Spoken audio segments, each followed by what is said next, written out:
अस्सलाम वालेकुम नाज़रीन, सिंध टेलीविजन न्यूज़ जे पारां मां आहियां मुंहिंजो मेज़बान फयाज़ नाइट। नाज़रीन, गुफ़्तगू कंदासूं अॼु हिकु अहिड़ी शख़्सियत सां जेका 60 जे ॾहाके में जॾहिं फ़ातिमा जनाह साहिबा मोहतरमा फ़ातिमा जनाह साहिबा सदर अयूब जे ख़िलाफ़ु इलेक्शन पे विढ़ी ऐं हू सियासत जे मंज़रनामे ते तमामु घणियूं एक्टिव हुयूं, उन वक़्तु जेको आहे उन्हनि जो जेको सॼी जेका मूवमेंट हुई उनजो पाण ज़ाती तौरु हिसो रहिया। न सिर्फ़ु इहो बल्कि पाकिस्तान जे अंदरि उन वक़्तु जेका लेफ्ट जी मूवमेंट हुई उनमें जेका शागिर्द विंग हुई नेशनल स्टूडेंट फेडरेशन उनजा पाण ॿ भेरो सदर बि रहिया जनाब सैयद बाक़िर अस्करी साहब, अॼुकल्ह पाण फ़ातिमा जनाह मेडिकल कॉलेज ऐं Fatima Jinnah dental college and hospital trust जा चेयरमैन बि आहिनि। अचो त अॼु बजाए जो हुन सां ॾंदनि जे बीमारियुनि ते ॻाल्हाइण जे बजाए 60 जे ॾहाके ऐं पाकिस्तान में लेफ्ट की सियासत के बारे में का गुफ्तगू करूँ। डॉक्टर साहब सलाम अलैकुम। वालेकुम अस्सलाम। डॉक्टर साहब, NSF से सीधा ये अपना डॉक्टरी की तरफ और फिर गुमनामी की ज़िंदगी, वो सियासत, वो मंजरनामा, वो दिन याद तो आते होंगे? सिर्फ याद नहीं आते हैं, अगर उसी रास्ते पे हम चल रहे होते तो इस वक्त पाकिस्तान की ये हालत नहीं होती जो अब है। और जैसे आपने कहा कि सियासत और इससे हटकर मेडिकल के उसमें और तालीम की तरफ आ जाना, वो सिर्फ इसलिए कि अगर आप किसी बीज को बोएं तो उसको वो उस तरह की ज़मीन चाहिए, उस तरह का मौसम चाहिए, उस तरह की उसकी देखभाल चाहिए। तो जब मैं वापस आया, ये था कहाँ से? मैं चला गया था नाइजीरिया। इसलिए गया था कि अगर मैं अमेरिका या इंग्लैंड चला जाता जैसे मेरे सब साथी गए थे तो लोग मुझसे यही कहते कि ये भी उन्हीं की तरह था, ये लेफ्टिस्ट बनता था। हाँ। अभी अपने मफाद के लिए वहाँ चला गया है। तो मैं वहाँ नहीं गया। भी यूरोप के अंदर तो लेफ्ट की मूवमेंट के काफ़ी बड़े ग्रोह थे, सर्कल्स थे, वहाँ पे बड़ी इंटेलेक्चुअल डिबेट्स होती थी, वो अट्रैक्ट तो करती थी यहाँ के लेफ्ट को करती थी। लेकिन अगर एक डॉक्टर यहाँ से छोड़कर वहाँ जाता तो उसे जो माली फ़ायदा होता वो उससे बहुत ज़्यादा होता। प्रैक्टिस करने गए नाइजीरिया में ऐसा हुआ कि वहाँ की टीम आई और उस टीम ने ये बताया कि वहाँ पे डॉक्टरों की इतनी किल्लत है कि पूरे शहर में कोई डॉक्टर नहीं है। तो मैं पाकिस्तान में डॉक्टर लेने आया हूँ।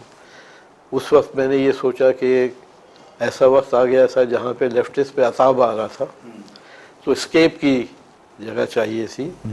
तो लोग या तो सऊदी अरेबिया जा रहे थे, या लीबिया की तरफ जा रहे थे, या वेस्ट की तरफ जा रहे थे। तो मैंने कहा कि नाइजीरिया बेहतर है, क्योंकि मैंने अपने तालिब इल्मी के ज़माने में और NSF के ज़माने में अमेरिका से बहुत झगड़ा किया यहाँ पे जो थे कि वो अपने सियाह फार्म पॉपुलेशन को किस तरीके से ट्रीट कर रहे हैं।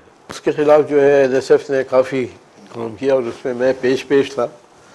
और यहाँ तक कि एक करारदाद हमने ऐसी दी थी जो कि वहाँ के हाउस ऑफ रिप्रेजेंटेटिव्स में पेश की गई कि ऐसी जगहों का जो बैकवर्ड है जैसे पाकिस्तान है, वहाँ के लोगों का ख्याल क्या है के बारे में। तो इस वजह से मैं नाइजीरिया मैंने चूज़ किया कि मैं वहाँ जाऊँगा जहाँ से ये सियाह फार्मों को पकड़ के ले जाते थे। और ये मैं इसलिए गया कि उस वक्त जो दौर आया था वो आया था भुट्टो साहब का, जिनसे हमें बहुत उम्मीदें थीं, जिनको हमने बहुत सपोर्ट किया था जब वो अयूब खान की कैबिनेट से निकल रहे थे और अलग आ रहे थे। तो सबसे पहले डॉ मेडिकल कॉलेज में उनका जलसा किया गया जिसमें मैं शामिल था, और वहीं से उनको लॉन्च किया गया भुट्टो साहब को डॉ मेडिकल कॉलेज से। अगर आपको हिस्ट्री अगर आप देखें तो मेरे पास तमाम प्रूफ, तस्वीरें सब मौजूद हैं। लेकिन जैसे जैसे बात आगे बढ़ी और मुझे ऐसा महसूस हुआ कि मैं मुश्किलात में हूँ, क्योंकि मैंने कुछ ऐसे सजेशंस दे दिए थे जो उनको पसंद नहीं आए। भुट्टो और मुजीब उस वक्त दो अपना नाम थे पाकिस्तान के सियासी मंजरनामे पे। बाशानी भी पीछे चले गए, सोहरवर्दी भी नहीं था उस वक्त। और ये क्या फिनोमेना हुई कि वो जो पुरानी सियासत थी वो सब जो है वो पीछे चली गई, ये दो नाम उभर के आ गए? उस वक्त क्या मंजरनामा था? देखिए, ऐसा था कि अवाम जो है उसकी ज़रूरियात, उसके जो इंटरेस्ट की बात जो करेगा वो सामने आएगा। लेफ्ट भी सामने आ सकता था, जैसे भाषानी है, और जैसे ये आपके सरहद पे बादशाह खान के जो बेटे थे, वली खान थे, ये सब सामने आते। लेकिन आपने ये देखा कि नेक थी उस वक्त यहाँ पे नेशनल अवामी पार्टी। तो आपने देखा जो इलेक्शन हुए, मुजीब वहाँ जीते, भुट्टो 2 प्रोविंस में जीते, सिंध और पंजाब। 2 में कहाँ जीते, कौन जीता? नैप और फजल रहमान, उसके मुफ्ती महमूद साहब। नहीं, नैप ने दोनों प्रोविंस लिए, NWFP भी और बलूचिस्तान में ही। NWFP में अपना मुफ्ती अपना वली खान की गवर्नमेंट आई है, नैप की गवर्नमेंट थी। फजल रहमान के बाप उस वक्त चीफ मिनिस्टर बने थे। देखे ना, कॉम्प्रोमाइज किया गया, कोalition, लेकिन जीती नैप थी। तो लेफ्टिस्ट का आपके सामने आ गया। लेकिन फिर बॉम्बिंग की गई, पहाड़ों पे लोग जाके छुपे, वहाँ पे उनको हटाया गया, आस्ते आस्ते लेफ्ट को फिनिश कर दिया गया। और ये वो वक्त था जब मुझे यहाँ से जाना पड़ा। तो ये मतलब है आप भुट्टो के दौर में यहाँ से गए हैं। तो भुट्टो का दौर जो था वो अयूब से भी बदतर था क्या कि आपको जाना पड़ा? सर वो इस तरीके से था, बदतर तो नहीं था, वो तो एक आर्मी का डिक्टेटर था, लेकिन ये एक सिविलियन डिक्टेटर थे, इसलिए I would prefer him better than Ayub Khan. लेकिन मैंने इनको मशवरा ये दिया था ईस्ट पाकिस्तान के बाद कि ये जो आप दरवाज़े खोल रहे हैं कि हमारे लोग जाएं बाहर, ये ना करें। ये वो फोर्स है जो आप यूज़ करें, और पूरी दुनिया ने ख़जाने खोल दिए हैं पाकिस्तान के लिए। पूरी मिडल ईस्ट के जितने थे बाहर वाले एड देना चाह रहे थे आपको, क्योंकि आपके साथ ज़्यादती हुई थी कि इंडिया के थ्रू और रशिया के थ्रू ईस्ट पाकिस्तान कट गया था आपसे। तो वही फोर्स जिसको आपने तंबू लगाकर 3-3 महीने में पासपोर्ट मिलते थे, उनको 3 महीने के अंदर पासपोर्ट दिए, और पूरी वर्क फोर्स आपने दुबई भेज दी और वहाँ भेज दिया। इस वर्क फोर्स को आप रोक लें, यहाँ पे आप इंडस्ट्रियलाइज करें। आप सोशलिज्म की बात कर रहे हैं, तो इस पे उनको अच्छा नहीं और जिस बात पे उनको अच्छा नहीं लगता था, तो फिर वो ये आपकी ज़ाती तौर पर उससे कन्वर्सेशन हुई। अच्छा, भुट्टो ने नेशनलाइजेशन भी की, भुट्टो ने लैंड रिफॉर्म्स भी लाए, वो फेल क्यों हुए? वो फेल इसलिए हुए कि देखें, मैं काफ़ी नज़दीक था भुट्टो से। कोई ऑफिशियल होता था? जैसे आपको ये बताया था, उस वक्त तो ये निकले थे, अयूब खान से टूट के निकले थे जब हमने सपोर्ट किया, क्योंकि उन्होंने लेफ़्ट की बात की थी, चाइना की बात की थी और सुकार्नो की बात की थी, इसलिए हमने उनको सपोर्ट किया। लेकिन जिस तरीके से वो अपने लोगों से मिलते जो था एक प्रो रशिया प्रो चाइना, तो you are tilted towards China. Okay, ठीक है, क्योंकि वो India was tilted towards Russia, तो पाकिस्तान कहाँ जाता? तो इट वाज बेटर कि हम नहीं। लेकिन पाकिस्तान के भी बहुत सारे लोग जो थे वो प्रो रशियंस थे। हमारे काफ़ी यहाँ से लोग जो गए वो वहाँ पे रशिया के अंदर, वहाँ पे जो है उन लोगों ने अपना, असल में लेफ़्ट की जो है मुसीबत ही ये आई, ब्रेकअप ये हुआ कि ये चीज़ बीच में आ गई, प्रो रशिया और प्रो चाइना, और लोगों ने अपनी ज़ाती वो निकालने के लिए इधर हो गए या उधर हो गए, एंड वे हार्डली न्यू कि what is the meaning of the two.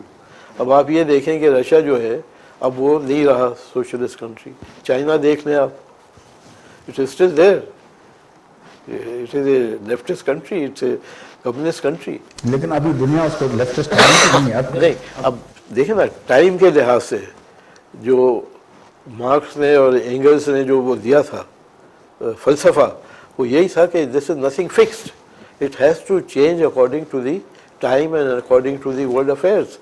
तो इसी तरह चाइनीज़ चेंज होते गए। लेकिन वो जो अपना फ्री मार्केट है या जो अपना कदर ज़ायद है, जी, तो वो सारी चीज़ें तो अब चीन का असासा है, चीन की तरक्की का बुनियाद है। चीन ने वहाँ पे अमेरिका की कई चीज़ों को वहाँ पे खोलने की इजाज़त दी, फूड चेन पूरा वहाँ पे गया, वहाँ पे दूसरी इंडस्ट्रीज़ भी वहाँ पे गई जो चाइना ने वो किया, लेकिन रेसिप्रोकल चाइना नहीं कर सकता कि अपने जो प्रोडक्ट बना रहा है वो अमेरिका में इतनी ज़्यादा नहीं ना बिके, जिसको ट्रंप ने रोकने की कोशिश की। तो चाइना जो है ये सही तरीके से सोशलिस्ट इकोनॉमी पे गया है, और अब समझ लें अभी नहीं तो 1-2 साल में, या लोग कहते हैं 2028 में they will be the biggest economy. मुझे पता है कि याद है बल्कि मुझे कि कभी हमारे लेफ्ट के दोस्त जो थे, जब डेंग ज़ाओपिंग 80s के अंदर आए तो उसको तरमीम परस्त कहते थे। उस वक्त माओ के उसमें इन्फ्लुएंस में हमारे लेफ्ट जो था वो माओ को कहता का ये तरमीम परस्त है, क्योंकि वो तरमीम कर रहा था, तो वो इसीलिए वो एग्जिस्ट कर गया, इसीलिए वो एग्जिस्ट कर गया। अब रशिया को भी यही कहते थे कि जो लेनिन वगैरह की राइटिंग है that says it is not fixed, उनके जो लॉज हैं रूल्स हैं वो फिक्स नहीं है, you have to change according to time, लेकिन वो नहीं चेंज हुए। पाकिस्तान पे आते हैं, फातिमा जिन्ना साहिबा, उसके साथ उसकी इलेक्शन कैंपेन और अयूब का जीत जाना, ये क्या फिनोमेना था? आप तो आई विटनेस हैं। देखिए ऐसा है कि एक तो डेमोक्रेसी होती है कि हर इंसान वोट देगा, एक होती अडल्ट फ्रेंचाइज जिसको उसने लगाया बेसिक डेमोक्रेसी, यानी पूरे कौम को अगर आप ख़रीद नहीं सकते तो कम से कम आप 10 लोगों को 20 लोगों को ख़रीद सकते हैं। तो बेसिक डेमोक्रेसी में ये हुआ कि पूरे कराची में 17 बेसिक डेमोक्रेट्स इलेक्ट हुए, इसी तरह पूरे पाकिस्तान में हुए। इसी तरह ईस्ट पाकिस्तान में बेसिक डेमोक्रेसी पे जब मोहतरमा फातिमा जिन्ना खड़ी हुई तो लोगों ने उनसे कहा कि आप इस पे क्यों हिस्सा ले रही हैं, दिस इज बेसिक डेमोक्रेटिक, वो ये तो डेमोक्रेटिक नहीं है। तो उन्होंने यही कहा कि आई हैव बीन एडवाइज्ड कि इसमें हिस्सा लेके ये शो करें कि how much the democratic people can you see contest in a dictatorial यानी रिजीम। अब आप ये समझें कि मैं आपको 1-2 मिसाल देता हूँ। कराची से, लाहौर से, ढाका से, चिटगांव से Ayub Khan lost miserably even in basic democracy. Where did he win? Far places, and by 9 o'clock, देखिए कहीं भी इलेक्शन होता है ना इतने बड़े मुल्क का, उस पर टाइम लगता है रिजल्ट आने में। बाई 9 o'clock न्यूज़ ये हुआ कि ladies and gentleman our president, याद होगा आपको, हम उस वक्त पैदा नहीं हुए थे। देखिए वहाँ पे ऐसा हुआ। मैं आपको एक मिसाल देता हूँ स्पेशली अपने यंग लोगों के लिए। ईस्ट पाकिस्तान हमसे अलग हो गया, they hated west Pakistan, west Pakistanis hated them, जो भी है। मोहतरमा फातिमा जिन्ना जब वहाँ गई कंपेन कर दें, उनके एक विजिट में 11 people died just to see her. Roofs collapsed, building से लोग गिरे, कुचल के मर गए, just to see Quaid Azam sister. उसका मतलब है वो तो हमसे ज्यादा मोहब्बे वतन थे ना। ये अब आप समझ रहे हैं? तो ईस्ट पाकिस्तान अलहदा नहीं हुआ, हमने उनको एल्बो आउट किया। अब समझ रहे, जब हमने उनको एल्बो आउट कर दिया उससे फ़ायदा हमें ये हो रहा था कि ईस्ट पाकिस्तान जो था वो गुर्बत और वहाँ पे जो वसाइल थे बहुत कम थे, सैलाब आ जाता था, तूफान आ जाते थे, वेस्ट पाकिस्तान को सपोर्ट करना पड़ता था। और हर चीज़ आज 2021 का बांग्लादेश और पाकिस्तान देखा जाए तो वो हमसे कहीं बेहतर है। लेकिन उस वक्त की बात ये हुई थी, और वो कहते थे कि ये सारा पाकिस्तान, वेस्ट पाकिस्तान हमारी जूट की जो है वो अपना कमाई से चल रहा है। देखिए ऐसा है कि इकोनॉमी अगर देखी जाए तकरीबन 50-50 थी, लेकिन वी डिड नॉट, क्योंकि आर्मी हमारी थी जो ईस्ट पाकिस्तान में भी पोस्टेड थी, और हर चीज़ जो है हर force, we had the means, तो हम इसमें जाते थे। Ayub was responsible, Bhutto was responsible, Yahya was responsible, Mujib was responsible. Who was responsible? देखिए मैं आपको बात ये बता, जो रिस्पॉन्सिबल थे they did not take their responsibility. East Pakistan इस तरीके से अलग नहीं होना चाहिए था।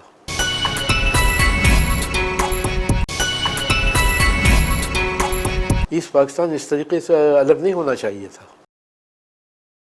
भुट्टो साहब कहा ना कि आप उस तरफ हम इस तरफ, उधर तो मदर हम।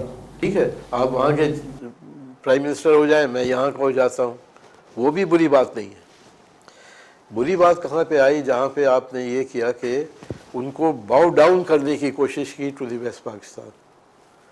समझ गए, उनको अगर आप झुकाने की कोशिश नहीं करते, वो एक प्राउड नेशन थे, उनको आप रखते, आप कोई एक ऐसा एग्रीमेंट उनसे कर सकते थे कि ठीक है हम दोनों इलाक़ रखते हैं, you are our. It was very possible. अगर ये लोग जिनके नाम आपने लिए हैं, if they would have been doing their job well, सब ने हाथ उठा लिया था। अब आप ये उस वक्त सोचें, 3 बड़े कैरेक्टर थे, एक याया था जो इक़्तिदार पे बैठा हुआ था, एक मुजीब था, एक भुट्टो था, और भी थे, वेस्ट पाकिस्तान की पूरी आदमी थी। उसको रिप्रेजेंट कर रहे थे याया। अगर ये सोच लेते कि हम भी ब्रिटिश की तरह चले, जो अभी कॉमनवेल्थ लेके बैठा हुआ है, वो तमाम मुल्क जिन पे उसने ज़्यादतियाँ की हैं, लाखों ने मार दिए हैं, उनके वसाइल चूस लिए हैं, लेकिन still we sit with them कि भाई कॉमनवेल्थ के साथ हम बैठे हैं। अनलाइक अमेरिका के, जहाँ से अमेरिका ने डिफीट खाए, वहाँ से निकाल दिया गया। They can't even go back to Vietnam now क्योंकि दे फॉट इट देयर। तो पाकिस्तान ये अरेंजमेंट कर सकता था कि आप ईस्ट में रहें, हम वेस्ट में हैं, आप अपनी इकॉनमी, बट हम एक इलाक़ रखें, एक एक्सचेंज रखें, जो कि पाकिस्तान के रेजोल्यूशन जो था पाकिस्तान का वो यही था कि private states, government states having a loose confederation kind of setup। Why couldn't we make confederation with them? Confederal system की बात कर रहे हैं ना। अच्छा, भुट्टो के साथ लेफ्ट के बड़े बड़े नाम थे, मेराज मोहम्मद खान थे, अपना जे रहीम थे, मुबशर हसन थे। ये सब जो है मिसलीड हो गए थे। अब जैसे ये रोशनी मेरी आंख, और आप भी थे एक तरह से। देखिए मैं शुरू में था, मैं आपको ये बता दूं, पता नहीं आप ये कहाँ कहाँ पे एयर करेंगे। कहाँ पे नहीं, हम सिंटी पे एयर करेंगे। मैं जो हूँ NSF की तरफ से और नेशनल अवामी पार्टी की तरफ से ये जॉब दिया गया था कि भुट्टो को सोशलिस्ट प्रोग्राम पे, इस पे टीच करें, जाके उन्हें पढ़ाएं। तो I used to go to his house and teach. 70 के लेफ्ट जी। अच्छा, शुरू में तो ठीक था, आखिर में वो कहने लगे तुम पीछे के दरवाजे से आया करो, CID इज नोटिंग एवरीथिंग कि लेफ्ट जो है वो। Then I used to go from the back door. तो वहाँ पे जिस कमरे में वो बैठते थे, अभी इलेक्ट नहीं हुए, उस वक्त की बात उस वक्त जब वो सीख रहे थे कि मैं क्या कहूँ कि लेफ्ट मुझे, तो मैं उनको पढ़ाने गया था। तो मैंने उनको ये सब चीज़ें, उस वक्त उनके पास जो लोग मिलने आते थे, जो सिंध के लीडर थे, जिसमें जतोई वगैरह सब शामिल थे, तो मैं सिंधी कुछ समझता हूँ, बोल नहीं सकता ज़्यादा, तो ये उनसे ये कहते थे बाबा मुझे पावर में तो आने दो, फिर मैं लेफ्टिस्ट को जो है वो धक्के देके निकाल दूंगा। जब मैं ये रिपोर्ट करता था पार्टी को, वो कहते थे वो तो हमें ये कहता है कि मैं आ जाऊं तो लैंड रिफॉर्म कर दूंगा, इन लोगों को जागीरदारी फिनिश करूंगा, दोनों बात कहता था। उनको वो आसरा देता था, उनको वो आसरा देता था। तो जो इस तरह से बात करे तो वो मेरे जहन में तो नहीं बैठता। ठीक है, अगर भुट्टो साहब उस वक्त लेफ्ट की तरफ होते तो वो समझ लें कि जैसे आपके फिडल कास्ट्रो है, उस तरह बन सकते थे, एक बहुत बड़े लीडर बन सकते थे। अगर वो, क्यों कि ये सब प्रोग्राम जो है, ये सब प्रोग्राम होता गरीबों के लिए, पसमानदगान के लिए, अनपढ़ लोगों के लिए। जो सोशलिस्ट प्रोग्राम होता तो उस पर जो है कंट्री राइज होती। ये ज़रूरी नहीं था कि इस्लाम को छोड़ देते।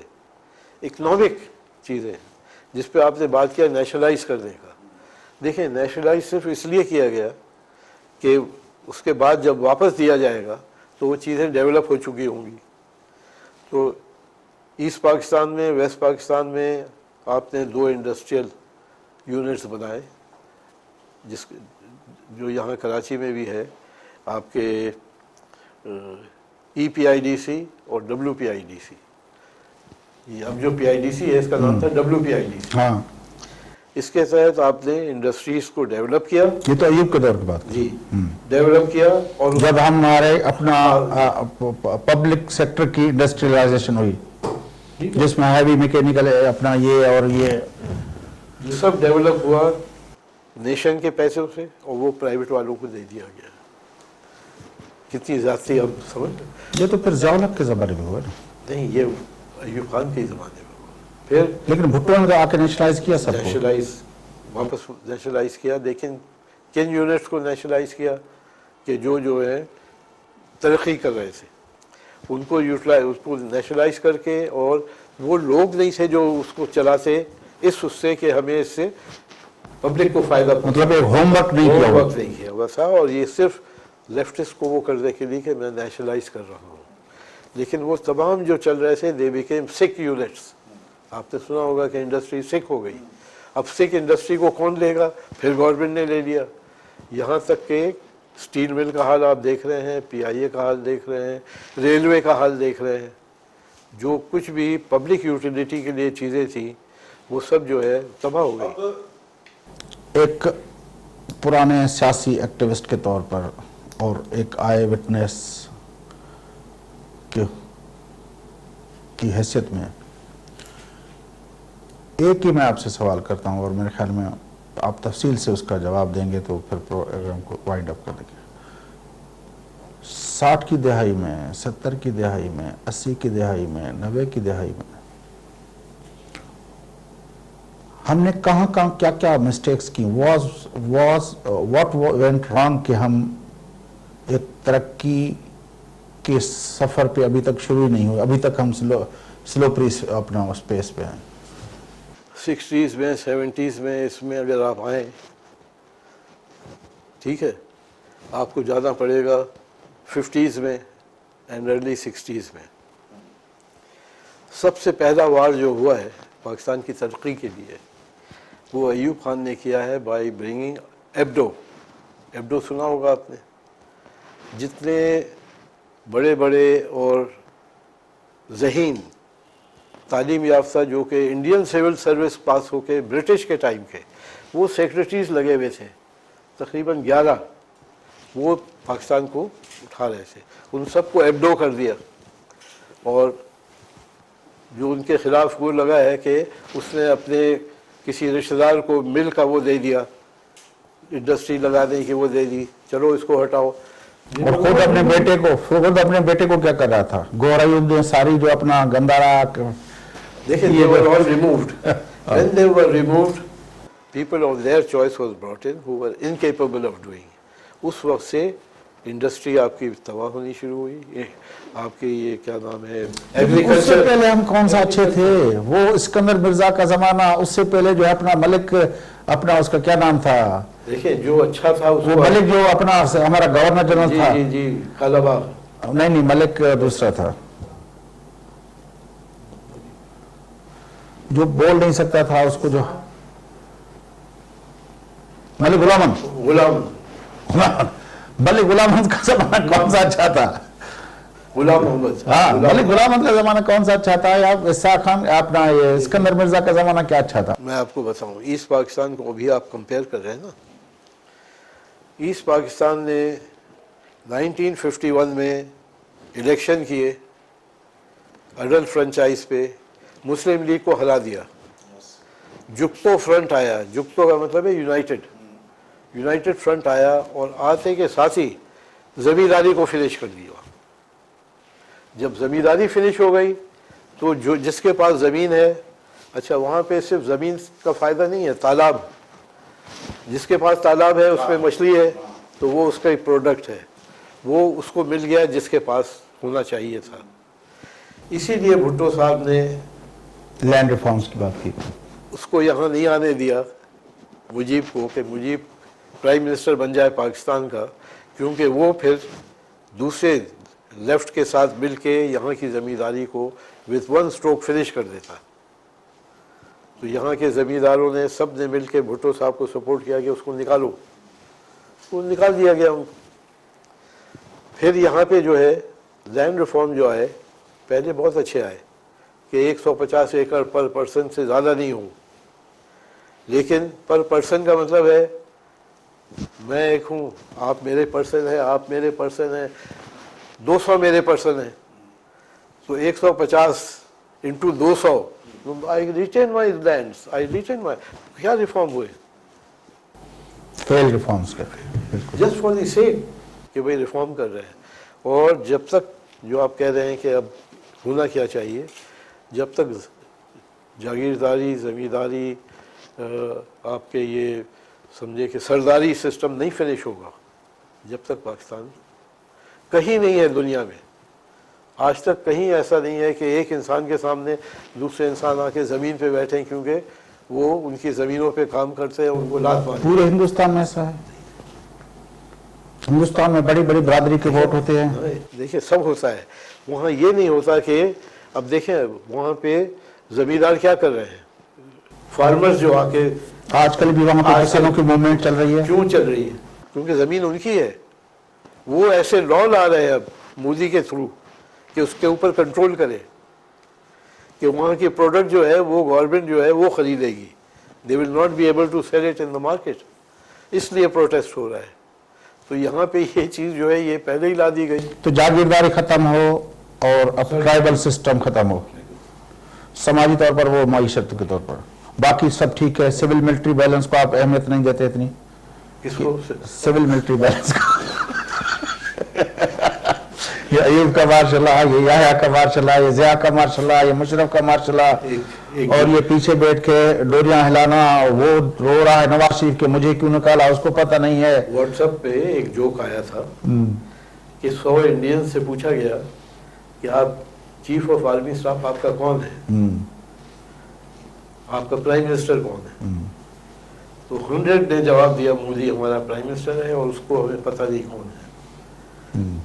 100 पाकिस्तानियों से पूछा गया, 80 ने बताया कि हमारा चीफ कौन है, प्राइम मिनिस्टर कौन है, मालूम नहीं है। आपकी बड़ी मेहरबानी बाक़िर अस्करी साहब, आपने बड़ा अच्छी बातें हुई आपसे पुराने ज़माने की। नाज़रीन, गुफ्तगू तव्हां ॿुधी NSF जा ॿ भेरा सदर रहंदड़ मारूफ़ पंहिंजे वक़्त जा मारूफ़ सियासी अॻवान, शागिर्द अॻवान सैयद बाक़िर अस्करी साहब सां गॾु हुआ। गुफ्तगू पाकिस्तान जे पुराणे सियासी मंज़रनामे जे हवाले सां कईसूं, उन जा व्यू पॉइंट्स तव्हां ते पहुचाईसूं। प्रोग्राम वक़्तु पूरो थिए थो, पंहिंजे मेज़बान फयाज़ नाइच खे इजाज़त सदाईं गॾु।